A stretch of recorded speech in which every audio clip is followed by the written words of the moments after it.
كوكو كبيدات، نتمنى تكونوا بخير وعلى خير في افضل الاحوال ديالكم ان شاء الله يا ربي. فيديو جديد اليوم ان شاء الله نحضر معكم بعجينه وحده شهده. شوفوا ما شاء الله كيفاش كتجي رطبه مفشفشه، ولوغو كيجي خطير بزاف بزاف، وحتى المنظر ديالها كيجي رائع. وكثر من 30 حبه ديال القريشلات. هاد القضيه كنديرها بزاف في ذكرى المولد النبوي وفي عيد الاضحى وفي عيد الفطر، ولا حتى فاش كيكونوا عندي ضياف في الكوتي. يعني بعجينه وحده كنقدر نخرج جوج حوايج اللي كيزيدوني جمال الى الطبيله ديالي وكيوجدوا دغيا دغيا، وتقدروا تحتفظوا بهم في المجمد لمده طويله. خليكم مع المقادير وطريقه التحضير. بسم الله على بركه الله. اول حاجه بديت بها، شديت النافع وحبه حلاوه، نقيتهم. ضروري كتنقيوهم مزيان وكتحمروهم. هنايا من بعد ما نقيتهم عبرت معلقه كبيره ديال النافع ومعلقه كبيره ديال حبه حلاوه. ثاني حاجه درتها انني عبرت الدقيق للاشاره. الا خديتو نص لتر الحليب اللي في الحانوت عبروه، راه كيكون ناقص قل من 500 سنتيلتر. الا خديتو نص لتر ديال الحانوت وفيتوه، ديروا غير كيلو ديال الدقيق نيشان. ولكن الا شديتو الحليب بحال هكا وعبرتو 500 سنتيلتر، زيدوا واحد 100 ولا 150 غرام ديال الدقيق باش يجيوكم عبار هما هادوك. كما شفتوا انا درت الحليب سخون، حيت غنزيد ليه الزيت، غنزيد ليه شحال من حاجه باش يبقى لي الخليط دافي.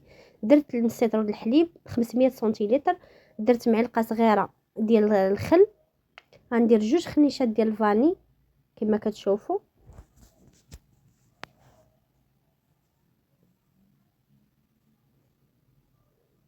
وبالنسبه للسكر كندير انا كاس ونص، كتجيني هي هذيك. اللي بغى ينقص السكر يدير غير كاس، ولكن بكاس ونص راه كيجيو اعبار هما هادوك. الحلاوه ديالهم ماشي بزاف مزيانه. هنا خديت كاس ديال الزيت، عبرت هذاك الكاس راه تقريبا بحال الكاس ديال العنبه اللي متوفر عند كلشي. كما قلت لكم كاس ونص ديال سنيده، كاس ديال الزيت. وبالنسبه لهنايا غادي نديرو معلقه ونص ديال الخميره الفوريه ديال العجينه، حيت دابا الجو بارد باش يخمروا لكم دغيا. ودرت هنا تقريبا واحد 4 معالق صغار ديال الملحه، ضروري لتعديل الذوق. بالنسبه للبيض عندي 3، جوج كنديروهم كاملين والثالثه كنديرو غير البيض ديالها، والصفار كنحتفظوا به للدهن. هنا من بعد ما ضفت البيض غادي نضيفو داك حبه حلاوه والنافع منقيين ومحمرين واجدين.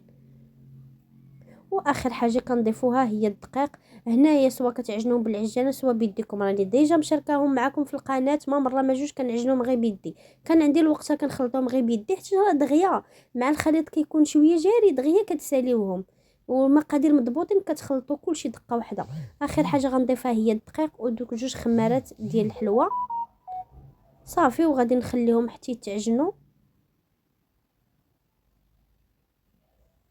هنايا غنشعل عليهم واحد 20 دقيقه بحال هكاك باش يدلكوا على خاطرهم، ولا ربع ساعه كافيه.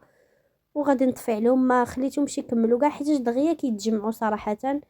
بالنسبه للقوام ديال العجينه راه كيجي جاري، ما كيجيش ما جاريش بزاف باش يعطيكم الطوع انكم تخدموا بهم، وميم طون ما كيجيوش قاصحين باش ما يجيوكمش مدقسين.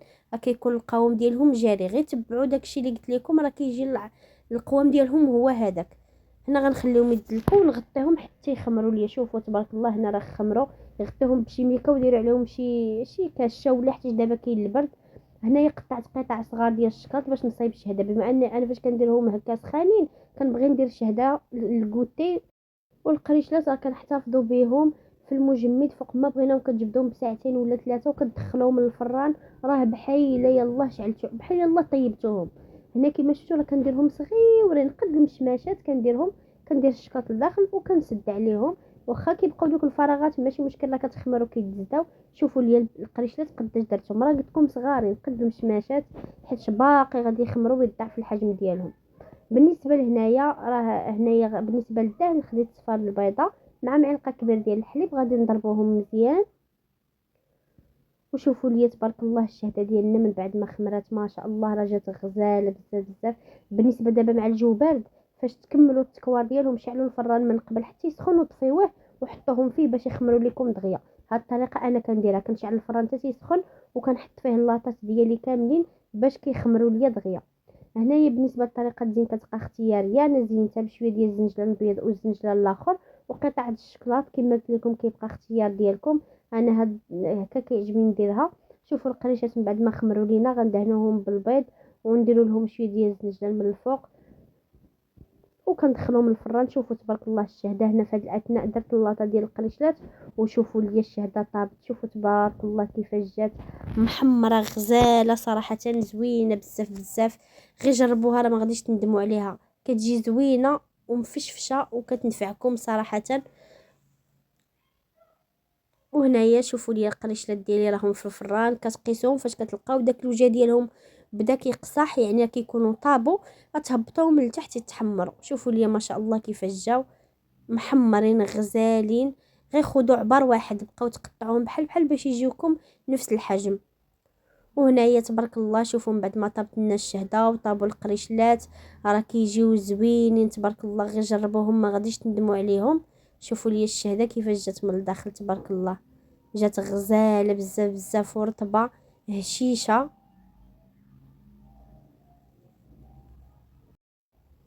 وغير بقاو ديروا لها الشكاط من الداخل حيت صراحه كيجي فيها زوين وكيعطي فيها واحد اللوغو زوين. حتى القريشلات تقدروا ديروا لهم الشكلاط، غير انا كنبغي فاش كندير هكا جوج حوايج كنبغيهم يجيو شويه ديفيرون، داكشي باش كندير الشهده ديما الشكاط من الداخل. وبالنسبه للقريشلات كنخليهم عاديين. شوفوا تبارك الله كيفاش جات راه رطبه بحال القطن، رطبه رطبه رطبه بزاف وبنينه. غير جربوها ما غاديش تندموا عليها.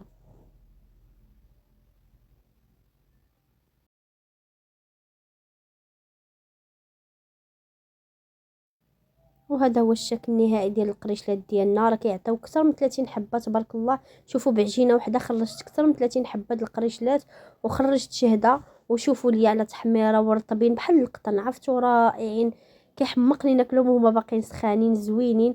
وشوفوا لي التحميره لا من التحت لا من الفوق، كيجيو حميمرين من التحت ومن الفوق، غزالين بزاف بزاف عبار واحد، كيجيو بنانين مفشفشين. غير جربوهم ما غاديش تندموا عليهم.